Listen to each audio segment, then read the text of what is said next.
So first of all, open your experience in Roblox Studio and then enable Toolbox. Under Toolbox, you have to select this Creator Store. In here, search for loading screen. As a search result, here you'll find a bunch of different loading screens.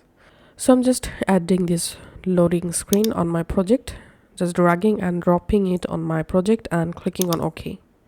And now in this right hand menu, we can see the loading screen added.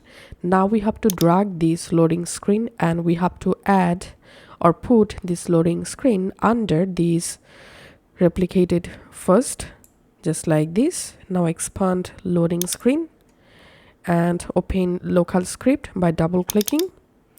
And you would directly jump into your loading screen editor. From here, you will be able to easily change your loading screen background color, your text.